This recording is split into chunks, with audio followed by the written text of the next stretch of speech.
এবারে নির্বাচনে চাঁদাবাজ মামলাবাজদের পরাজিত করবে জনগণ বলে মন্তব্য করেছেন জামাতের আমির ডাক্তার শফিকুর রহমান। মাস্তানি ও হুমকির রাজনীতি বন্ধ না হলে আবারও জুলাই অভ্যুত্থানের মতো আন্দোলনের হুঁশিয়ারি দেন তিনি বলেন 12 ফেব্রুয়ারি নির্বাচনের পর বাংলাদেশে কোনো বৈষম্যের রাজনীতি চলবে না। 4 জেলায় নির্বাচনী সফরের অংশ হিসেবে নওগাঁর এটিএম মাঠের জনসভায় প্রধান অতিথির বক্তৃতায় জামাতের আমির এসব কথা বলেন। এ সময় নারীদের প্রথম শ্রেণী থেকে মাস্টার্স পর্যন্ত বিনামূল্যে শিক্ষা নিশ্চিত করার প্রতিশ্রুতি দেন শফিকুর রহমান। আরও জানাচ্ছেন খায়রুল ইসলাম।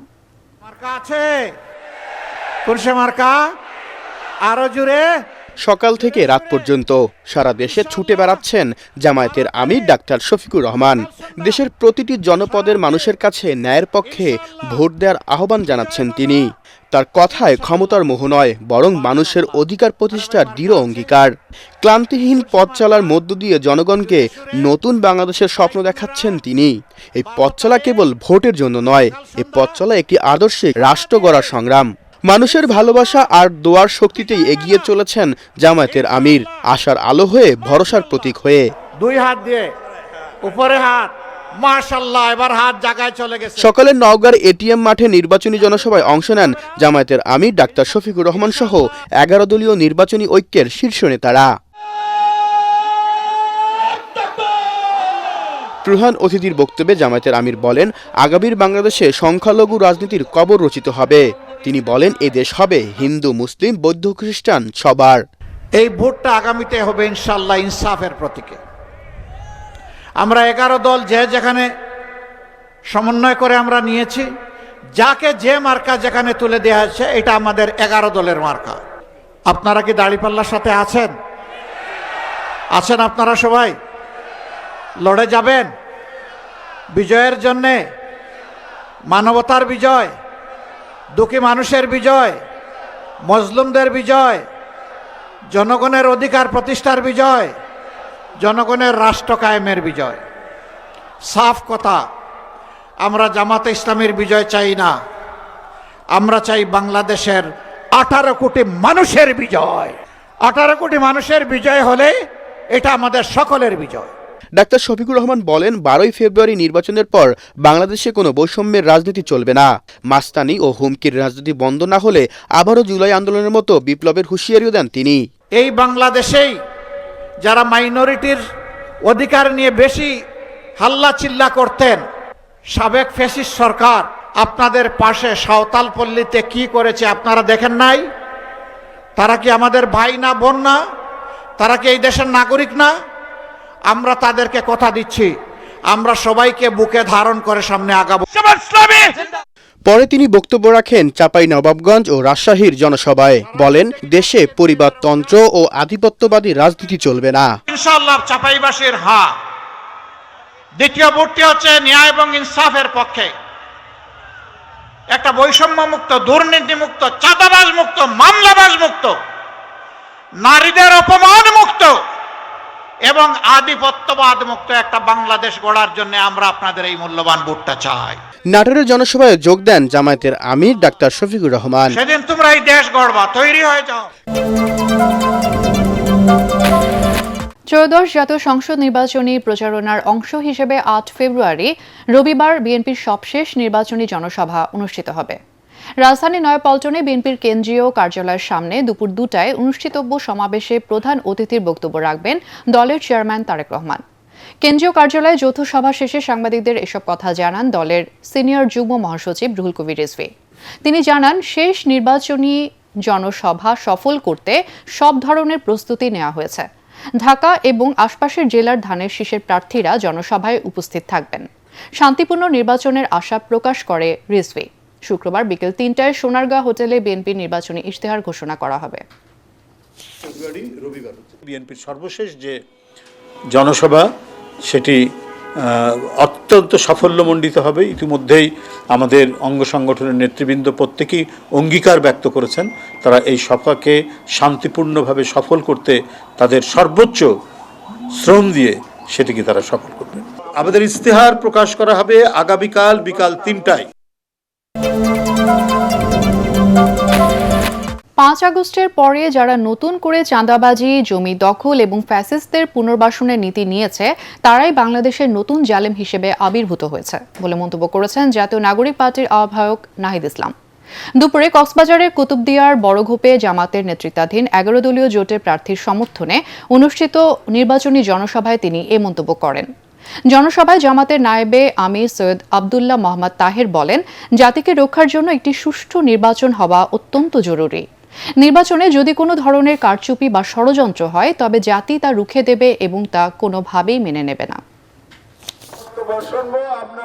তারাই নতুন জালেম, যারা 5 আগস্টের পরে নতুন করে জমি দখল শুরু হয়েছে, যারা ফ্যাসিস্টদেরকে পুনর্বাসনের নীতি নিয়েছে, যারা কথিত বন্ধু রাষ্ট্রকে তোষণের নীতি নিয়েছে, তারাই বাংলাদেশের নতুন জালেম হিসেবে আবির্ভূত হয়েছে এবং এই জালেমদেরকে রুখে দেওয়ার দিন হচ্ছে আগামী 12ই ফেব্রুয়ারি। নির্বাচনকে ঘিরে সামাজিক যোগাযোগ মাধ্যমে অপপ্রচার চ্যালেঞ্জ হিসেবে দেখছে কমিশন। পরিস্থিতি নিয়ন্ত্রণে মেটার সঙ্গে আলোচনা চলছে বলে জানান ইসি সচিব আক্তার আহমেদ। রাজধানীর নির্বাচন ভবনে আয়োজিত ব্রিফিংয়ে একথা বলেন তিনি। এদিকে ইউরোপীয় ইউনিয়নের নির্বাচন পর্যবেক্ষক দলের প্রধান ইভার্স ইজাবস বলেন, বাংলাদেশের নির্বাচন নিয়ে কোনো মতামত বা পরামর্শ না দিয়ে শুধুমাত্র 300 আসনে নির্বাচন পর্যবেক্ষণ করবেন তারা। প্রধান নির্বাচন কমিশনারের সাথে সাক্ষাৎ শেষে সাংবাদিকদের একথা বলেন তিনি। বিস্তারিত জানাচ্ছেন সৈয়দ রিয়াজ। আসন্ন গণভোট ও 13তম জাতীয় সংসদ নির্বাচন পর্যবেক্ষণ করতে ইইউ পর্যবেক্ষক দল কাজ শুরু করেছে। এদের মধ্যে 6 সদস্যের একটি প্রতিনিধি দল বৃহস্পতিবার বিকেলে রাজধানীর আগারগাঁওয়ের নির্বাচন ভবনে সিইসি এএমএম নাসির উদ্দিনের সাথে সাক্ষাৎ করেন। পরে পর্যবেক্ষক প্রতিনিধি দলের প্রধান ইভার্স ইজাবস সাংবাদিকদের বলেন, আইন শৃঙ্খলা পরিস্থিতি নিয়ন্ত্রণের মাধ্যমে নির্বাচনে লেভেল প্লেয়িং ফিল্ড নিশ্চিত করার মধ্য দিয়ে একটি সুন্দর নির্বাচন আশা করে EU. Our role here is not to get involved in advising or correcting or something. Our role here is to observe and then to transmit our observations afterwards. পরে কমিশনের সচিব আক্তার আহমেদ বলেন, নির্বাচনকালীন সময়ে ইন্টারনেটের গতি কমানোর বিষয়ে ইসির কোনো পরিকল্পনা নেই। যে চ্যালেঞ্জটা আপনাদের সাথে আগাগোড়াই বলে আসছি, সেটাই আমরা আবারও বলেছি, রিইটারেট করেছি, সেটা হচ্ছে যে অপতথ্য, যেটা হচ্ছে তথ্যের অপপ্রচার। আমরা মেটার সাথে আলোচনা করেছি এবং আমরা কথা বলছি এবং দেখি, আমরা আশা করি যে মেটা আমাদের এই ব্যাপারে সহযোগিতা করবে। নির্বাচনের প্রস্তুতির অংশ হিসেবে ইতিমধ্যে 116টি আসনে ব্যালট পেপার পৌঁছে দেওয়া হয়েছে জানিয়ে সচিব আরও বলেন, পুনঃমুদ্রণের কারণে ব্যালট পৌঁছাতে কিছুটা সময় লাগলেও খুব শীঘ্রই বাকি আসনগুলোতে তা পৌঁছে যাবে।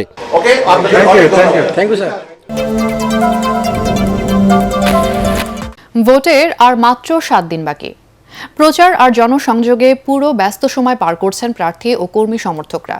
শেষ সময় ভোটারদের মন জয় করতে দিচ্ছেন নানা প্রতিশ্রুতি। তবে অনেকেই অভিযোগ তুলছেন প্রতিদ্বন্দ্বী প্রার্থীর বিরুদ্ধে।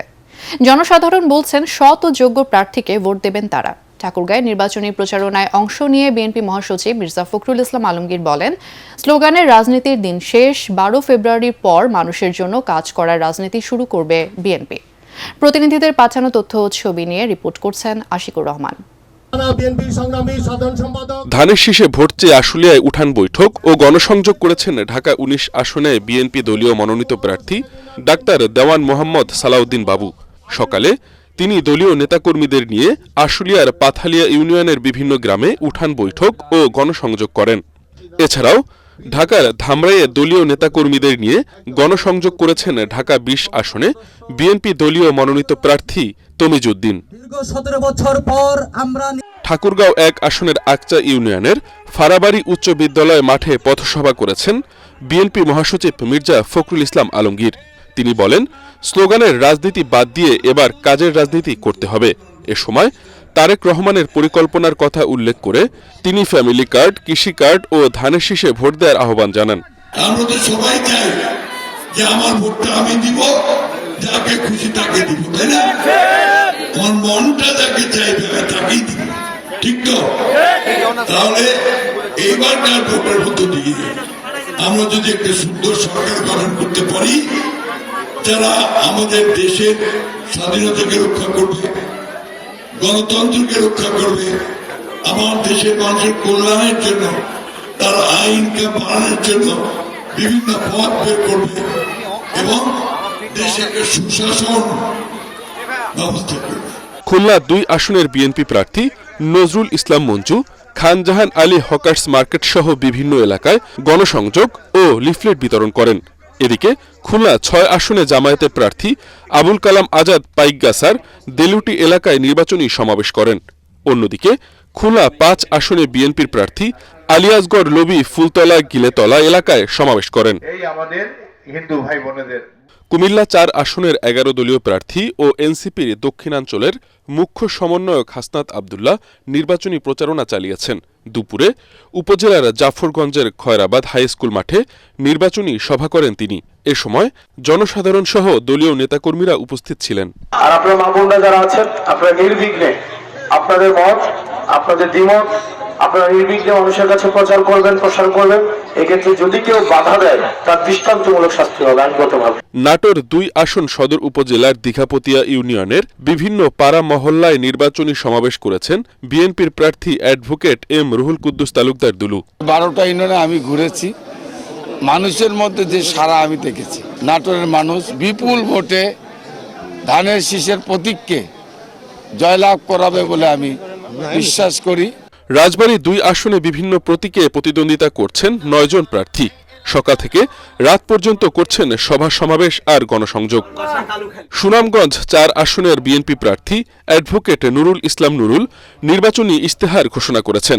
শহরের জগৎজ্যোতি পাবলিক লাইব্রেরি মিলনায়তনে অনুষ্ঠিত সংবাদ সম্মেলনে ইশতেহার ঘোষণা করেন তিনি। নির্বাচিত হলে শহরকে নিরাপদ কর্মসংস্থানমুখী ও মর্যাদাশীল হিসেবে গড়ে তোলার আশ্বাস দেন। এছাড়া সারা দেশে পথসভা, লিফলেট বিতরণ ও গণসংযোগের মধ্য দিয়ে নির্বাচনী প্রচারণা চালাচ্ছেন প্রার্থীরা।